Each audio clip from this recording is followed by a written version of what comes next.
평안하기를 축원드립니다. 오늘 우리 성도님들과 함께 잘 아는 오늘 본문 말씀을 통해서 은혜를 나누려고 하는데 하나님 은혜가 새롭고 더욱 굳건해질 수 있기를 소원합니다. 오늘 말씀을 보면은 예수님께서 십자가 죽으신 이후에 부활하신 후에 제자들과 함께 모였었을 때 분부하신 말씀으로부터 기록 제자들의 질문에 대한 답변으로 말씀이 되어 있습니다. 예루살렘을 떠나지 말고 내게 들은 바 아버지의 약속하신 것을 기다리라. 요한은 물로 세례를 받았으나 베풀었으나 너희는 몇 날이 못 되어서 성령의 세례를 받으리라. 이렇게 말씀하셨습니다. 예수님의 모든 하신 말씀은 우리가 그 의미와 그 내용을 몰라서 소홀히 여기지만은 한 말씀도 우리가 소홀히 해서는 사실은 안 되는 말씀입니다. 예수님이 이렇게 말씀하시니까 제자들이 물었습니다. 주께서 이스라엘 나라를 회복하심이 이때니까. 우리가 여러 번 생각했던 본문의 말씀이죠. 저도 이 말씀을 가지고 설교를 여러 번 한 줄로 생각합니다. 그러나 또 새로운 은혜, 새로운 것을 깨닫게 해 주심으로 오늘 함께 나누게 되는 것입니다.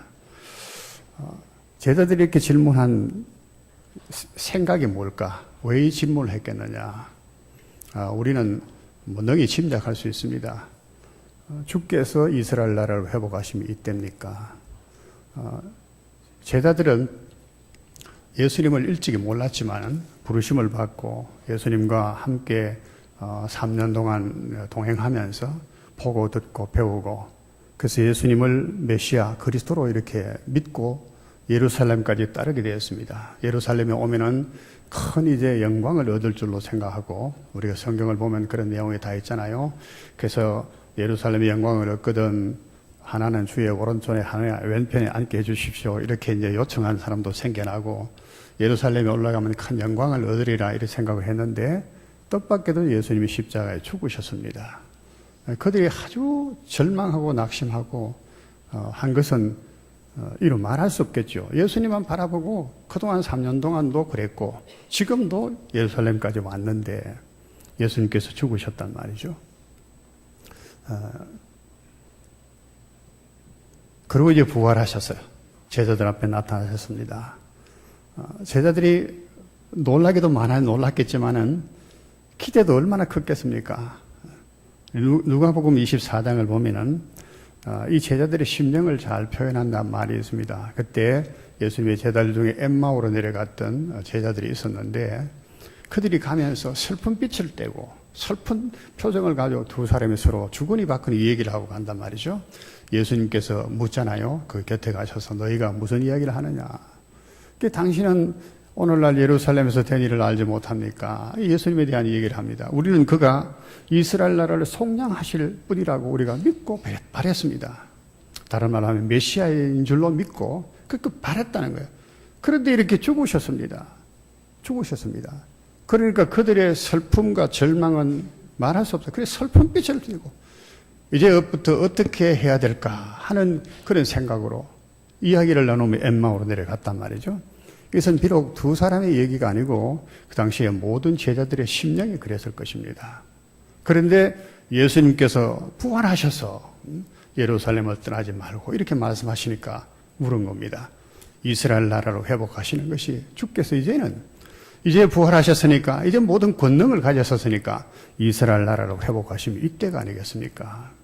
이스라엘 나라를 회복한다는 의미도 우리가 많이 생각해 봐야 되겠죠. 그러나 우리가 쉽게 이해할 수 있는 것은 우리가 그동안에 여러 가지 압박과 서름과 슬픔과 가난과 공고 속에 살았는데 이스라엘 나라, 곧 하나님이 다스리시는 그런 나라가 이루어지면은 우리에게 행복이 임할 것이다. 평강이 임할 것이다. 이런 생각이 궁극적으로 그들의 생각이죠. 이스라엘 나라 회복의 목적이 그들의 행복이에요, 결국은. 이제는 우리가 행복할 수가 있지 않겠습니까? 주께서 이렇게 회복하실 때가 아니겠습니까? 우리가 다 그런 생각을 가지고 있죠. 자, 우리가 예수 믿으니까 하나님께서 우리에게 은혜를 주시지 않겠느냐? 기대를 합니다.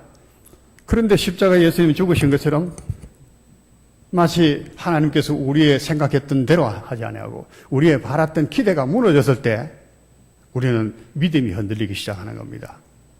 세례 요한도 그랬잖아요. 오시리가 당신입니까? 아니면 우리가 누구를 다른 일을 기다려야 할까요?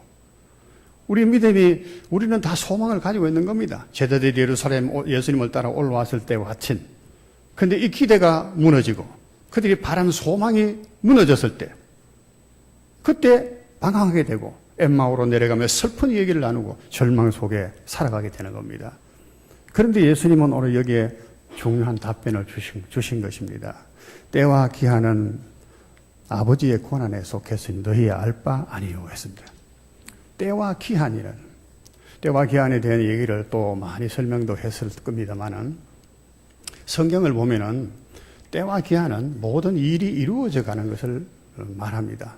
전도서 3장에 보면 때와 모든 만사가 다 기한이 있다 그러죠. 모든 이룰 일들이, 때와 기한이란 말은 모든 일들이 이루어지는 것. 그 일들이 뭐겠습니까? 하나님의 일입니다.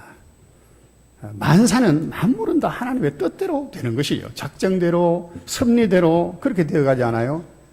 하나님의 만사가 다 때와 기한에 따라서 하나님께서 행하실 하나님의 권한이다, 이게. 권한이다. 이 말은 얼마나 든든한 위로의 말씀인지 모릅니다. 우리가 이 진리 하나만 알아도 우리는 두려워하지 않을 것입니다. 만물이 다 주에게로부터 나오고 주로 말미암고 주에게로 돌아갑니다. 하나님은 손끝 하나에서 벗어나는 일은 있을 수가 없는 거, 일어날 수가 없는 것입니다. 때와 모든 기한은 다 모든 것이 만사가 하나님께서 정하신 대로 된다. 너희는 걱정하지 말라는 말씀이죠. 이스라엘 나라를 회복하셔서 우리가 이제는 복되게 사는 그때가 이제 아니겠습니까? 주님 부활하셨으니까. 이렇게 제자들이 물었을 때 걱정하지 말라요. 그 모든 것은 하나님의 때와 기한으로 다 정해 놓으셨다는 것이죠. 오직 성령이 너희에게 임하시면, 이 말씀, 오직 성령이 너희에게 임하시면 너희가 권능을 받고 예루살렘, 유대, 사마리아 땅끝까지 이르는 내 증인이 되리라.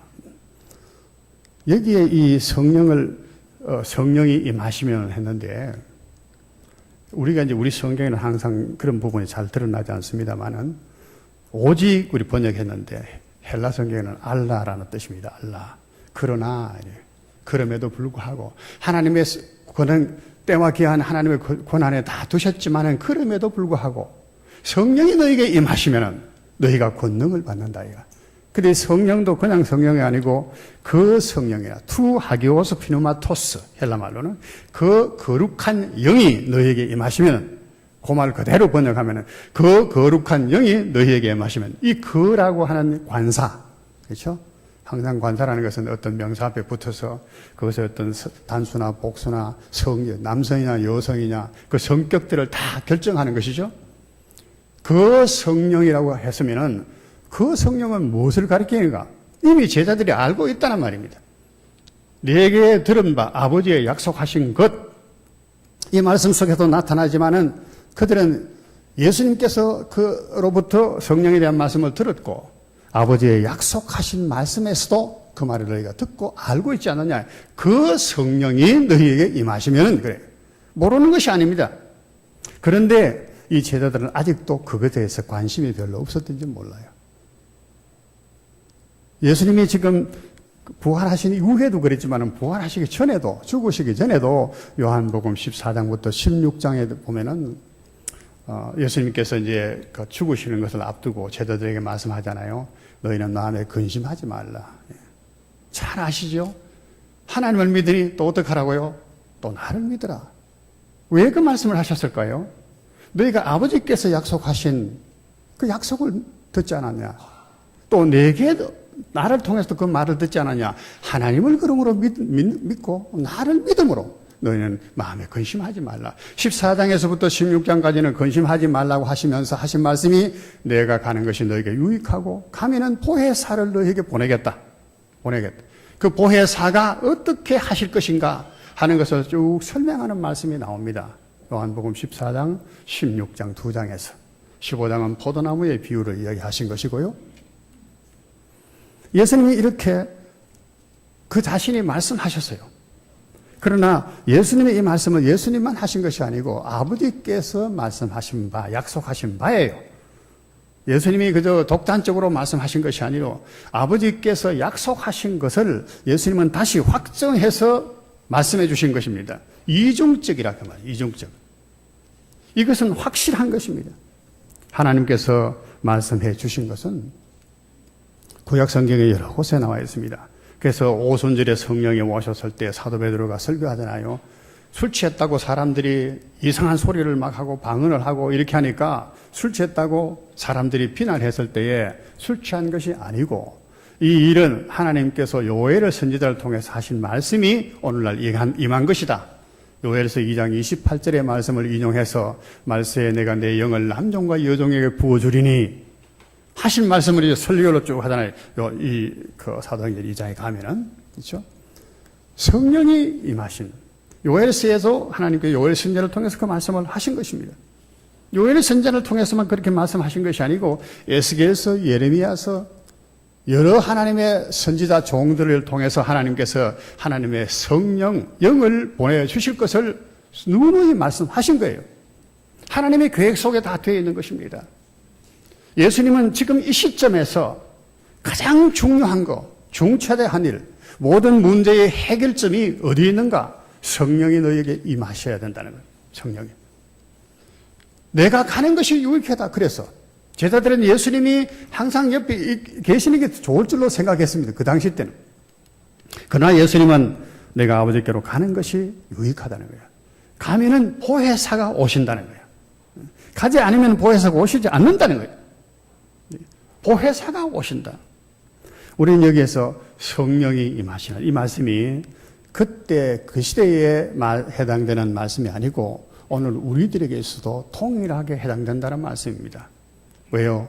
우리는 신앙생활을 하면서 절망하고 슬픔에 빠지고 낙심하는 일이 없습니까? 그래서 하나님 지금은 좀 회복해 주실 때가 아닙니까? 지금은 우리의 기도를 응답해 주실 때가 아닙니까? 이렇게 부르짖을 때가 얼마나 많습니까? 슬픔에 눌릴 때가 얼마나 많고 신앙생활 포기해야 되겠다. 교회 나가도 별 볼 일 없다. 이런 생각. 막 세상에 낙이라도 한 누리며 살아봐야 되겠다. 이런 유혹을 받을 때가 얼마나 많습니까? 그러나 주님께서 하신 말씀은 그게 아닙니다. 너희가 성령이 너희에게 임하시면 너희가 권능을 얻고 예루살렘, 유대, 사마리아 점점 벌리고 땅끝까지 이르러 내 증인이 되리라. 우리는 이 주님의 이 말씀 속에서도 오해를 또 많이 합니다. 권능을 얻고 권능을 얻는다고 하면은 물론 능력이 없이는 세상으로 살아갈 수 없습니다. 모든 사람들이 다 능력이 있어 살아갑니다. 그죠? 세상을 이기고 살아갑니다. 그래서 돈이 능력이 되기도 하고 지식이 우리의 힘이 되기도 하고 기술이 그렇게 되기도 하고 뭐 하여튼 뭐든지 세상을 살아가려고 하면 무슨 그런 나름대로의 능력을 가져야 되고 권능을 가져야 되는 것입니다. 그게 없으면 남의 백을 힘입어서라도 그렇죠? 남에게 빌붙어라서라도 부모님의 힘을 좀 얻어서라도 다른 사람의 무슨 처갓집 뭐 이런 데 도움을 받더라도 권능이 능력을 소유해 세상을 살아가는 것입니다. 신앙생활도 마찬가지입니다. 신앙생활도 우리가 신앙생활했던 능력 없이 세상을 이겨갈 수가 있겠습니까? 내 힘으로 세상 이겨간다. 처음에는 그런 생각하고 젊었을 때는 그런 생각을 많이 합니다만은 그럴 수가 없습니다. 성령을 사실은 받고도 이제 성령이 임하시면 했습니다만은 성령이 임하셨다고 다는 아니에요. 고린도서를 보면은 고린도서 여러분 잘 아시죠? 고린도전서 2장, 3장, 12장 그때 보면 은사에 대한 말씀이 많이 나옵니다. 고린도 교회는 은사가 많았습니다. 방언을 하는 은사, 병 고치는 은사, 능력을 행하는 은사, 방향 통역하는 은사, 예언의 은사, 지식의 은사, 은사들이 풍성했습니다. 그러나 고린도 교회는 음란의 죄가 교회 가서 가득했고 그 음란도 보통 음란이 아니야. 아버지의 여인은 아들이 같이 취하는 이 음란. 우상숭배가 있었고 교만하고 시기하고 다툼, 분쟁 그런 것들이 고린도 교회에 그래서 시비하고 법정으로 나가서 소송 문제를 걸고 이 고린도 교회에 은사가 많았어요. 그래서 13장에 보면 사랑의 장에 나오잖아요. 모든 은사가 있지만 그 중에 제일은 사랑이라 말씀하시는 이유가 그게 나오는 겁니다. 많은 은사가 있었지만은 손가락질 당하는 세상의 비난거리가 되는 그런 교회로 전락하고 있었던 것입니다. 성령은 우리는 물론 오늘 예수님 말씀하신 그 모든 것을 포함합니다. 그러나 성령의 권능을 임하면은 우리가 권능을 입는데 세상을 이길 권능을 입는다는 거예요. 그러나 성령에 이제 좀 더 깊이 나갈 때 우리가 그것을 구분합니다. 성령의 세례와 성령의 충만을 얘기를 하는데 성령의 세례를 받았어도 사람이 죄짓고 그렇게 갈 수가 있어요.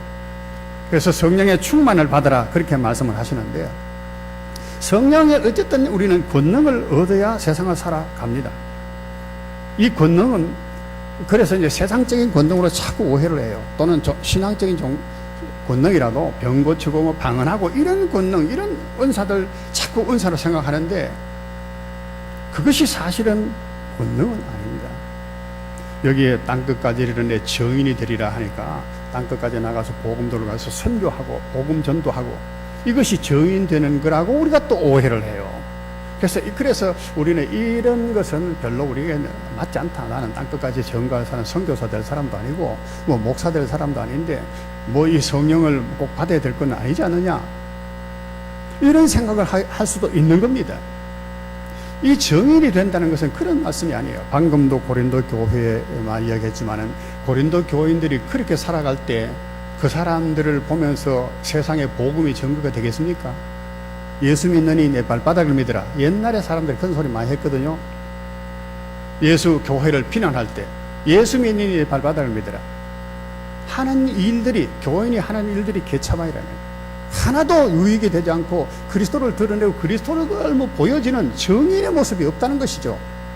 순결한 모습도 없고 그리스도의 사랑의 모습도 없고 그리스도의 희생의 모습도 전혀 없고 그리스도의 정인이 될 수가 없는 겁니다. 이 그리스도의 정이라는 것은 그리스도인으로서 사는 것을 말합니다. 그래서 사람들이 보고 저 사람은 그리스도인이구나. 안디옥 교회에서 그랬죠. 처음으로 그리스도인이라고 하는 이름이 붙여져요. 다 그리스도를 닮은 사람.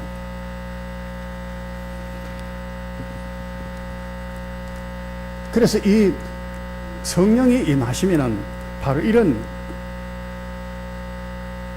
권능을 입고 땅끝까지 이르는 정인이 되고, 이 말로 사실은 성령의 모든 임하시는 모든 권능을 요약한 것입니다. 이 말씀 속에는. 이 말씀을 이제 더 풀면은 권능을 입는데 권능을 어떤 권능을 입는가 우리가 얼마든지 풀 수 있습니다. 성령이 임하시고. 예수님은 이 지금 말씀하시는 의도가 뭡니까? 이스라엘 나라를 회복하심이 이때입니까? 라고 물었을 때 성령 아버지께서 다 하신다는 거야. 염려하지 말라는 거야. 그러나 성령이 너희에게 임하시면은 너희가 권능을 얻고 세상 가운데서 당당하게 세상을 이기고 세상에 휩쓸리지 않고 그리스도인이라고 하는 이름을 누가 봐도 저 사람 예수 믿는 사람이구나 라고 하는 정표를 가지며 살아갈 수가 있다는 거예요. 있다. 이 말씀 속에 권능과 정인이라고 하는 이 말씀 속에 다 나타나 있어요. 그런데 우리는 이 말씀을 깊이 다 이해하지 못하고 있습니다. 권능 얻는 거에만 다 생각하죠. 권능을 얻으면 실제로 중요한 것은 정인이 됩니다. 그리스도인으로 살아가는 이것이 진짜의 권능인 것입니다. 병 고치는 은사, 그런 은사 하는 사람도 잘못 행하는 사람이 얼마나 많습니까? 방언하는 사람, 방언해도 얼마나 죄짓고 사는 사람이 많습니까? 그런 사람은 귀한 것입니까? 그리스도인이구나 라고 하는 칭호를 얻는 것이 귀한 것입니까? 그런데 우리는 이 권능이라는 것을 오해를 한다고 말이에요. 우리 주님께서는 말씀하시면서 할 말은 그래서 너희는 마음에 근심하지 말라는 거예요. 나를 믿어라. 나를 믿으니 또 하나님을 믿으라. 이미 아버지 약속하신 것이 있지 않느냐. 아버지의 약속하신 거, 아버지가 약속하실 때 시시한 거 약속하겠습니까? 우리 육신의 부모라도 자식들에게 좋은 것을 줄 줄 아는데 하물며 천부께서 우리에게 시시한 거, 그런 거 주시지 않는다고 말이에요. 시시한 거. 나는 어떤 드라마를 보니까 이래요. 한 1억만 달라고. 그러니까 그 연인이 화를 내는 겁니다. 내한테 고작 1억을 달라고 하느냐. 내가 얼마나 부자인데 나를 사랑하는 것이 그밖에 안 되냐, 그런 식으로 얘기를 하는 드라마가 있더라고요. 그래 보면 생각을 많이 했습니다. 그렇구나. 우리 하나님께는요, 시시한 거 구해서도 안 되고 시시한 거 주시지도 않습니다. 아버지께서 약속하신 것, 이 약속이 보통 하신 겁니까? 예적부터 하신 약속이잖아요. 그것이 아버지께서 하신 것이면 예적부터 하신 거예요. 예적부터 하나님께서 약속해 오신 약속이 보통의 약속이겠습니까? 오늘 이 말씀을 듣는 우리 영안의 성도 여러분, 이 하나님의 오늘 말씀, 이 예수님의 말씀을 가볍게 듣지 않으시기를 축원합니다. 아멘으로 마음에 새겨 들을 수 있기를 축원합니다. 성령이 너에게 임하시면은 너희가 권능을 얻고 땅끝까지 이르는 내 증인이 되리라. 세상에 휩쓸려서 물에 물 탄 것처럼 그렇게 살지 않는다는 거예요. 뚜렷한 그리스도의 증표를 가지고 그리스도의 모습을 드러내면서 살아간다는 거예요. 하나님 아버지께서 성령을 보내시는 이유도 그것입니다. 예수님께서 내가 가는 것이 유익이라고 하시는 이유도 그것입니다. 예수님을, 이 성령님을 보혜사라고 그러셨습니다. 보혜사. 성령에 대해서는 우리가 여러 시간 말씀을 나누어야 되겠습니다만은, 우선 우리는 성령이 어떠신 분인가? 대표적인 이름이 성령이죠.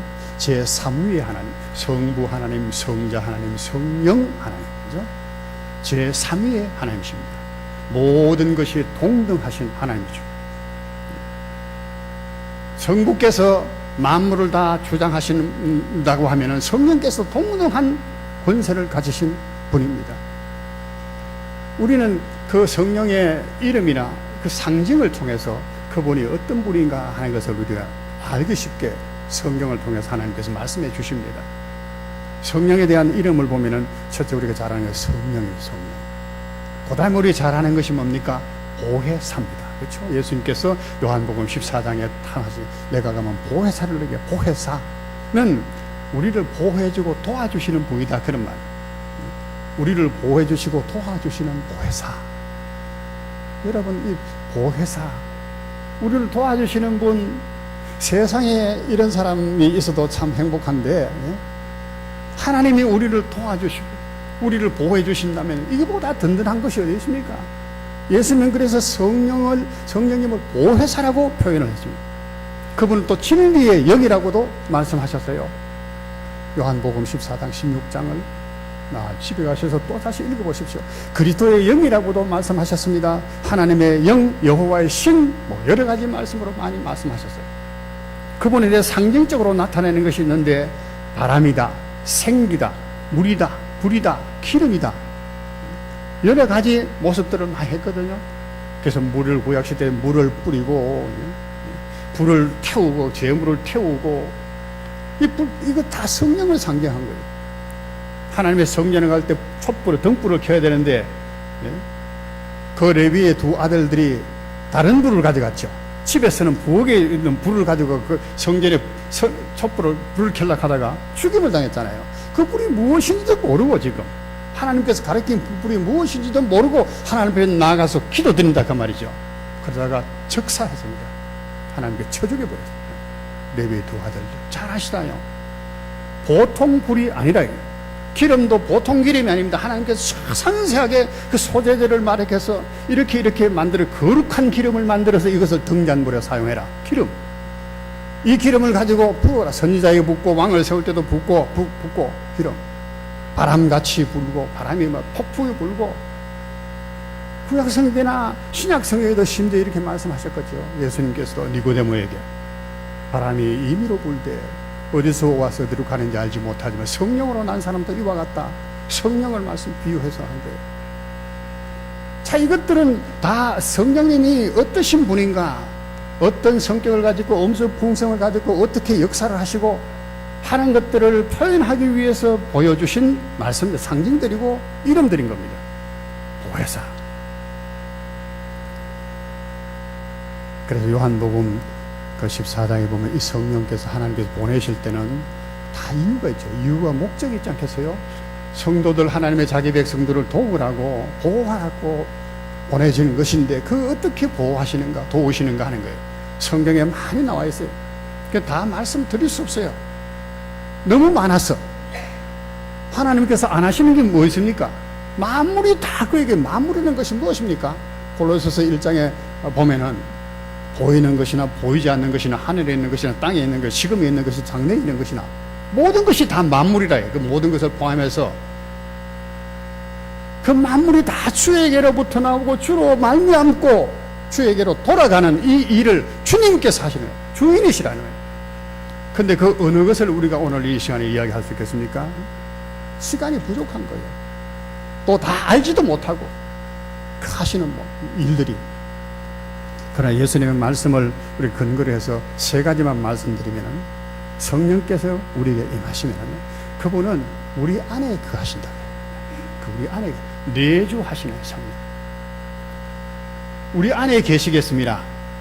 그래서 우리 안에 계시면서 그분은 빌립보서 1장 또 6절이나 2장 13절의 말씀은 우리 안에서 착한 일을 하시고 우리 안에 소원을 주셔서 하나님의 뜻을 이루어 갈 수 있도록 이끌어 가신다.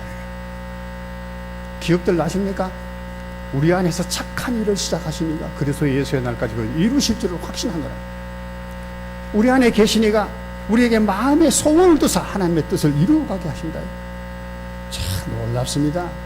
우리 안에서 하나님의 뜻을 이루어 가도록 우리 안에 소원을 주신다. 하나님 더 알고 싶어. 나 교회를 더 섬기고 싶어. 이런 생각들을 막 주신다는 거야. 그래서 그 일을 하도록 이렇게 이끌어 가신다는 거예요. 이끌어. 몰랐지요? 그리고 몰랐지요? 내 마음이라고 생각했지요? 육신에는 하나님을 사랑하지도 않고 하나님을 즐거워하지도 않습니다. 우리 안에서 그 일을 시작하시는. 그래서 로마서 8장 9절에는 하나님의 영이 없으면 그리스도의 사람이 아니니라. 예수님께 보내시면 성령께서 보혜사가 오셔서 우리 안에 거하시겠습니다. 그것도 영원히 너희를 혼자 두지 아니하고 영원히 함께 계시겠습니다. 그 함께 계시는 그 성령께서 우리 안에서 그런 역사를 이룬다. 오늘 진정으로 예수를 고백하는 분들은 성령께서 다 계시는 것입니다. 그리스도의 영이 계시고 아들의 영이 있고 아버지의 영이 있어요. 그래서 우리는 아바 아버지라고 하나님을 부를 수 있는 것입니다. 아들의 영이 우리에게 있기 때문에, 성령께서 우리에게 있기 때문에 창이 우리 안에 계시니까 그것도 영원히 이는 생각하고 생각해 볼 일입니다. 어떻게 우리 안에 거하실 수가 있나.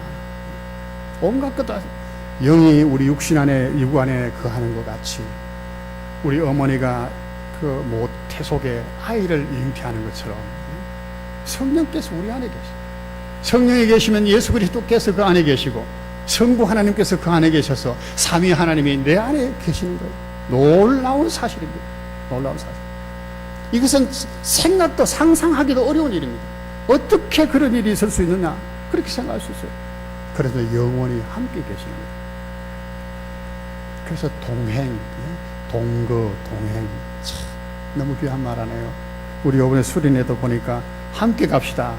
나는 참 제목도 주제가 좋다 생각해요. 동행, 함께 갑시다. 동행이잖아요. 동행. 그래서 목사님이 또 1시간 날 보고 이렇게 말씀을 나눠달라고. 지난주에 제가 이제 본문을 드렸습니다. 마태복음 5장 41절. 누구든지 너희들 오리를 가자 하거든 심리를 동행하고. 여러분, 우리 동행이 얼마나 귀한 겁니까? 그래서 우리 함께 갑시다. 이번 수련회도 여러분 많이 갈 수 있기를 바랍니다. 내가 물어보니까 한 150명 그렇게 자원했다고 그러는데 150명만 해서는 안 되겠죠. 물론 여러 사정이 있겠지만은 다 가실 수 있도록 하세요. 미리 그것도 신청하세요. 그래서 집행하고 준비하는 분들이 어려움 없도록. 이거 뺐다가 뭐 방 배정하는 것도 어렵고 들쑥날쑥해서 하면 정말로 이거 좀 준비하는 게 어렵다고. 함께 갑시다. 함께 가기가 쉽습니까? 얼마나 배반하는 일이 많습니까? 흰머리가 뭐 검은 머리가 팥불이 되도록 함께 하겠다 해놔놓고는 말이야. 언제 그만 고무신 거꾸로 신을 뿌리고 보따리 사 뿌리고 야반 도둑 회 뿌리고 배신 때리고 함께 하는 게 없습니다. 정말로 함께 하는 것은 너무나 기쁜 것입니다. 행복한 것입니다. 누구든지 너와 오일을 동행하자. 왜 동행하자 하겠습니까? 너무 외로우니까, 너무 두려우니까, 너무 슬프니까, 평안이 없으니까 함께 가자고 하는 거 아니겠어요? 보혜사가 너희 안에 계시겠습니다. 너희 안에서 너희와 함께 계시면서 생각을 이루시고 가르치고 생각나게 하며 너희를 인도하시리라, 해주시리라. 우리 예수님은 그러기 때문에 내가 가는 것이 유익하다. 때와 기한은 아버지 권한에 두시 너 뭐 그런 것까지 걱정하고 그 염려하지 말라 이거야. 그러나 성령이 너에게 임하시면 너희가 권능을 얻고 땅끝까지 모든 사람이 보는, 거기는 땅끝에 온갖 사람들이 다 있을 거 아닙니까? 흉악한 사람들이 있을 거고, 모든 이방 모든 사람들이 보는 것 중에서 저 사람은 그리스도인이라는 증거를 드러내며 살 수 있을 것이다. 승리자입니다. 이런 사람이 진정으로 그리스도인이에요. 성령이 임하시면. 그러나 우리가 성령을, 우리는 다 우리 안에 성령이 계시지만은, 근데 우리는 왜 세상을 이기지 못하고 주님 우리와 함께 계시는 평안과 기쁨을 가지지 못하고 살아가는 걸까요? 성령의 충만을 받지 않았기 때문에 그렇습니다. 우리가 성령이 우리 안에 계시지만, 그래서 에베소서라든가 데살로니가 전서에 보면은 성령을 근심하게 하지 말고 성령을 소멸시키지 말라 그랬어요. 성령이 우리에게 충만하셔야 돼요. 충만이란 말은 우리의 전인격 영역에서 주장하신다는 거예요. 생각도 성령께서 주장하시고, 마음도 주장하시고, 의지도 성령께서 주장하시도록 그걸 성령이 하나님께 다 맡기는 거예요. 성령께 충만하면은 우리는 세상의 정욕을 따라가잖아요. 죄에 지지 않습니다. 죄에. 물론 예수님께서 이 충만을 받아라 말씀하지 않아요. 성령이 단순하게 임하시면 이렇게만 말씀하셨어요. 그러나 그 말씀 속에 충만을 다 포함하신 거예요. 충만하면은 우리가 세상을 능히 이겨갈 수 있습니다. 여러 가지 우리가 예를 들 수 있지만은, 사도행전을 보면은, 그래서 이 사도행전에 보면은 직분자를 세울 때도 뭡니까? 믿음과 성령에 충만한 사람이었어요. 항상 성령에 충만한 사람. 그래서 사도행전의 역사가 이루어가거든요. 성령에 충만하지 않으면 안 돼. 그래, 기름 부으심을 받는다. 자꾸 기름 부으심을 받는다 하니까 참 어려운데, 언젠가도 말씀드리지만 기름 부음 받는다 말 쓸 필요 없습니다. 기름 부음이라는 것은 구약시대 때의 표현으로 제사장이나 왕이나 선지를 세울 때 기름을 부었다는 말이죠. 그래서 기름을 부은 특별한 분을 우리는 메시아라고 말합니다. 메시아를 헬라 말로는 그리스도스, 그리스도라고 해요. 그리스도란 말은 기름 부음을 받은 자라는 뜻이에요. 왜 기름을 부음을 주시는가? 의미가 있어요. 아까도 목적을 말씀하셨잖아요. 에스겔서나 예레미야서에 보면 하나님께서 내게 기름을 부어서 이방의 땅끝까지 가서 복음을 전해, 눈먼 자의 눈을 떼게 하고, 이사야서 61장에, 예레미야 31장, 에스겔서 36장에는 보면은 하나님께서 영을 모든 하나님의 백성에게 부어주신다는 거예요. 하나님의 영 부어주셔서 이 영이 우리의 마음을 새롭게 새 마음을 주신다는 거야. 예레미야서에는 모세가 율법을 돌비의 색에서 준 것이 아니고, 그날에는 하나님께서 그 영으로서 우리 마음에 하나님의 율법을 새겨줘서, 그래서 율법을 다 알고 행할 수 있다는 거야. 돌비에 새겨주니까 율법이 내가 이거 지키지를 못해서 우리 마음에 주신 것을 지킬 수가 있다, 그런 말이에요. 새 마음을 주시고 새 사람으로 만드신다는 거예요. 바벨론 포로에서 이스라엘 백성들이 고난을 당하고 있을 때에 하나님께서 에스겔 선지자를 통해서 36장에 그렇게 말씀하신 것입니다. 그날에는 내 영을 만민에게 부어준다. 그래서 굳은 마음을 제하고 부드러운 마음을 줄 것이고, 그래서 그들이 나 여호와를 알 것이고, 그래서 거룩한 백성으로 그들은 내 백성이 되고 나는 그들의 하나님이 될 것이니라. 이렇게 말씀하세요. 영을 부어주셔서 하실 일이에요. 새 마음을 주신다는, 새 사람이 된다는 거예요. 예수님도 말씀하셨죠. 너희가 성령으로 거듭나지 아니하면은, 거듭나는 새 사람입니다. 성령께서 이렇게 거듭나게 하시고 하십니다. 충만하게 해주시는 거예요. 이사야서 42장을 보면 특히 하나님께서 기름 부으심에 대한 성령을 주신 것에 대해서 말씀하시는데, 이 이사야 42장은 메시아 오실 그리스도에 대한 말씀입니다. 내 마음에 보라, 내가 내 마음에 기뻐하는 종, 나의 택한 사람, 내가 붙드는 나의 종을 보라. 내가 나의 영을 그에게 주었은즉, 내가 나의 영을 그에게 주었. 성령을 주셨다면 메시아에게는 기름을 부으신다 그 말이에요. 그러니까 그가 어떻게 합니까? 이방의 공의를 베풀리라. 이방이라고 하는 법도가 없는 거야. 하나님도 알지 못한 무지막지한 인간들을 가리키는 겁니다. 이 세상을 가리키는 것입니다. 그런데 거기에 이방에 하나님께서 그 메시아가 공의를 베풀 것이고, 외치지 아니할 것이며 목소리를 높이지 아니할 것이고, 그 소리를 거리에 들리게 하지 아니하고, 쇠하지도 아니하고 낙담하지도 아니하고, 이상한 말씀처럼 우리가 들립니다. 그 메시아가 하나님의 종으로서 하나님의 공의를 베푸는데 어떻게 하느냐? 외치지도 않아. 원변적으로 외쳐야 세상의 사람들이 바라볼 건데, 막 표적과 능력을 막 행해야 사람들이 바라볼 건데 외치지도 않아요. 막 서두르지도 않아. 그러면서 또 쇠하지도 않고 낙담하지도 않아. 어떤 일이 있어도 쇠하지도 낙담하지 않아. 이게 능력이란 말이죠. 이게 하나님의 영을 메시아에게, 그리스도에게 부어주시니까 그리스도께서 이러한 능력을 가지고 사람들에게 온갖 핍박을 받고 십자가에 죽으셨지만은 그는 낙담하지 않았습니다. 아버지여, 내 영혼을 아버지 손에 부탁하냅니다. 예수님께 부어진 성령을 보시면 우리에게 부어지실 성령이 어떤 현실을 알게 된다. 성령의 너에게 임하시면 우리가 권능을 얻고 땅끝까지 이르러 정인이 되리라.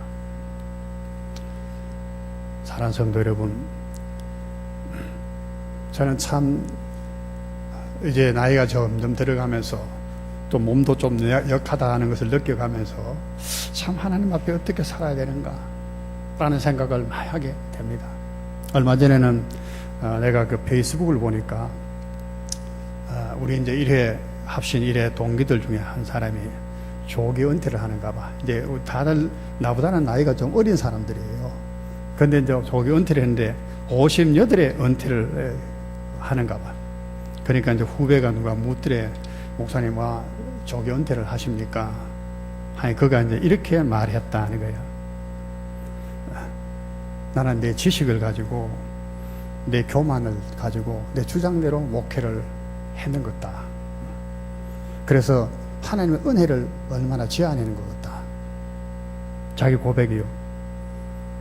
종이라고 하면서도 종이 안 된 날을 보게 됐고, 예수님을 팔고, 성경을 팔고 십자가를 파는 상인이 됐다.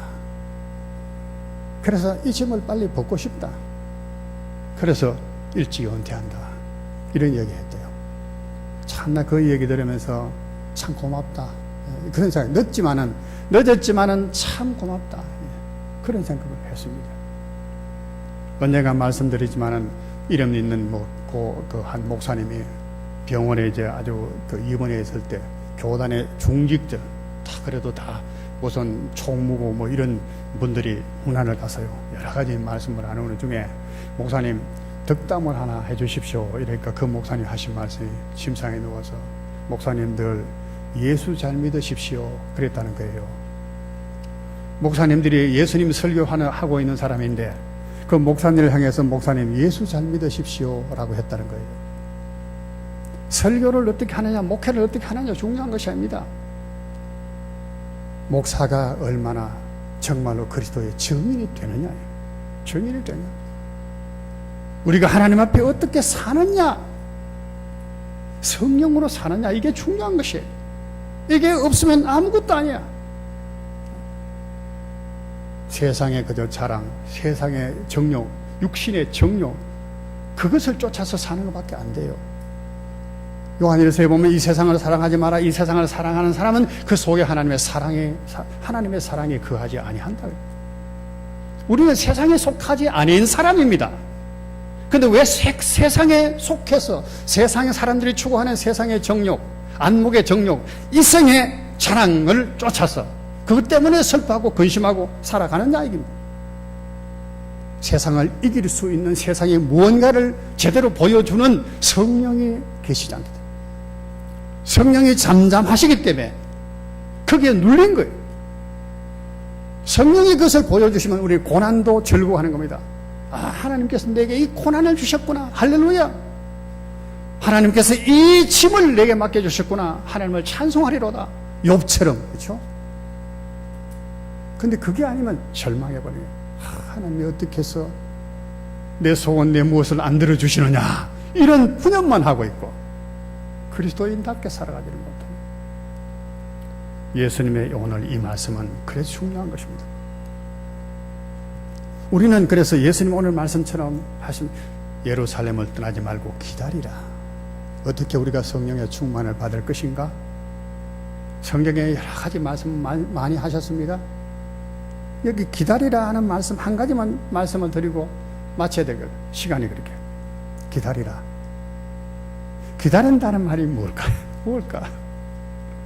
안 기다리면 어떡할까요? 막 갚습니다. 기다리라. 사울왕이 사무엘이 말한 것처럼 내가 올 때까지 기다리라 했잖아요. 안 기다려서 문제 생겼죠? 조급해서 나중에 막. 기다리는 것, 하나님의 약속을 믿는 데서 시작되는 겁니다. 오늘 하신 말씀이에요. 말씀하셨어요. 기다려. 예루살렘 떠나지 말고 기다리라. 몇 날이 못 되면 오순절이라고 한 날 딱 성령이 오시게 딱 되어 있어요. 하나님 벌써 때와 기한 딱 정해놨어요. 오순절. 예수님이 성천하시는 거 열흘 만에 오신 거예요. 성령께서 오시게 되어 있어요. 기다리라는 거예요. 기다리라는 거. 너희 마음에 어떤 조급증이 나고 불안하고 두려운 생각이 들지 몰라도 기다리라. 하나님의 때와 작정이 있다는 거예요. 저는 인생을 살아가면서 참 후회스러운 것이 때와 기한을 너무 생각하지 않았다. 내가 앞서서 뭘 하려고 생각한 점도 많이 있어서 그래서 최선의 결정이라고 해놓고 결정했는데 두고 보니까 그게 아니더라고. 그게 제가 우리 아버지 재산을 상당히 물려받은 유산가거든요. 어떤 면에서 다 날려먹었지. 생각해보니까 해보면 느끼는 것은 그때는 최선이라고 최고의 길이라고 생각하고 했는데 이게 아니었구나 생각을 많이 해요. 하나님께서 하시는 것이 가장 최선의 길이에요. 기다리라. 이스라엘 백성이 광야를 행할 때도 그랬습니다. 그들이 광야에 어떻게 갔습니까? 불기둥, 구름기둥으로 인도해 주신 겁니다. 구름기둥, 구름이 머물면은 하루도 머물고 1년도 머물고 했지만은 떠나면은 오늘 짐을 풀고 천막을 짓고 다 했다고 내일 떠났다고요. 기다리는 거예요. 이 말은 성령에 앞서지 말라는 거예요. 무엇을 하든지 결정을 하든지 생각을 하든지 앞서지 말라. 그러면 뭐 어떻게 해요? 하나님 어떻게 해야 됩니까? 어떻게 해야 됩니까? 기도하는 거예요. 기도하고 하나님의 말씀을 읽으면서 기다리는 겁니다. 어떻게 하면 되겠습니까? 이 말하는 게 좋겠습니까? 이렇게 행동하는 게 좋겠습니까? 하나님 이거 하나님의 뜻입니까? 기다리는 거예요. 이 말은 결국은 기도하라는 말과 똑같아요. 성령의 충만은 우리가 하나님께 구해야 됩니다. 에스겔서 36장에도 내 영을 부어주시고 그래서 새 마음을 주시고 하나님 하신다고 다 말씀하시면서도 그러나 너희가 구하여야 할지니라, 내게 구하여야 할지니라는 말씀을 하고 있습니다. 우리 한 가지만 얘기하는 거예요. 기다리며 구하라는 거예요. 나는 우리 송영호 장로님 참 보면은 귀하다고 생각해요. 새벽기도 그리 안 빠져. 새벽기도만 아니고 뭐 시간만 하면 거기 와서 기도하신다고. 나는 지금 목사가 돼서라도 뭐 교회 멀다 뭐 이런 저런 핑계 때문에 새벽기도 못할 때 막 거의 새벽기도 못해. 집에서 그저. 우리 집사람들 그런 이야기합니다. 대전에서는 기도하면은 참 기도가 안 되는데 영안기도하니까 무릎 맞고 하나님의 지혜를 팍 주신다고. 오늘도 그 얘기. 영안교 터가 좋아서 그러나 여러분 기도 그게 그냥 되는 게 아니거든요. 그래서 나 참 존경해. 하나님 귀한 은혜 받으신 분이라. 기도하며 기다리고 그러면 그건 결국은 우리가 하나님을 기쁘시는 일을 해나갈 때 하나님께서 우리 안에서 역사를 하기 시작하는 겁니다. 그래 네가 나를 기다리는구나. 그리고 일어나셔서 나를 도와주시는 거예요. 할 말씀도 주시는 거고 생각도 주시는 것이고, 결국은 우리는 하나님과 동행하는 겁니다. 성령께서 우리 안에 오셔서 우리와 동행하는 거. 마음과 생각과 뜻이 같아야 동행을 하는. 동행을 할 때 우리는 기쁨이 있고, 동행할 때 우리는 자유함이 있고, 동행을 할 때 평안이 있는 겁니다. 사랑하는 성도 여러분, 불이 바랍니다. 불이. 주님의 오늘 이 말씀을 가벼이 여기지 말고 성령을 충만히 받으라. 그래서 성령과 더불어서 살아가는 그리스도의 정의의 삶을 살기를 축원을 드립니다. 예, 기도드리겠습니다. 하나님 아버지께서는 우리를 아시고 모든 것을 미리 작정하고 예정하셔서 하나님의 권능 가운데 그것을 다 결정해 놓으셨습니다. 우리에게 성령을 보내주셔서 우리에게 보혜사가 되게 하시겠다고 말씀하셨고 또 그렇게 하셨습니다. 그런데 주님, 우리는 주님의 이 말씀을 너무나 가볍게 여기고 깨닫지 못해서 무지해서 우리 안에 계신 성령을 근심하게 하고 슬프게 하고 소멸하게 한 적이 얼마나 많은지 모릅니다. 긍휼히 여겨주시고 어리석은 우리를 용서해 주시기를 원합니다. 살아가는 오늘 현실에 볼 때 국가적으로나 개인적으로나 세계적으로나 경제적으로나 정치적으로나 도덕적으로나 문화적으로나 얼마나 타락하고 부패하고 절망적인 모습들만 보게 되는지 모릅니다. 그것들만 보러 볼 때 염려와 슬픔이 너무나 가득합니다. 어떻게 이 세상을 살아가야 될까 걱정되고 좌절될 때가 한두 분이 아닙니다. 그는 오늘 주님의 이 말씀을 통해 다시 한번 힘을 얻습니다. 때와 기한은 아버지께서 정해주셨고, 그러나 성령이 너에게 임하시면 너희가 권능을 얻어 땅끝까지 내 증인이 되리라고 말씀하셨습니다. 주께서 동행하시기를 원하시는 그 주님을 내 마음속에 받았어. 참으로 주 예수를 나의 구주로 삼고 살아가는 찬송으로 부르게 하시고 주와 같이 길을 가는 것이 너무나 기쁘다고 하고 주의 발자취를 따라가는 그 즐거움을 누리며 찬송하며 살아가는 영안의 모든 권속들 되게 해 주시옵소서. 예수님 이름으로 감사드리며 기도하옵나이다. 아멘.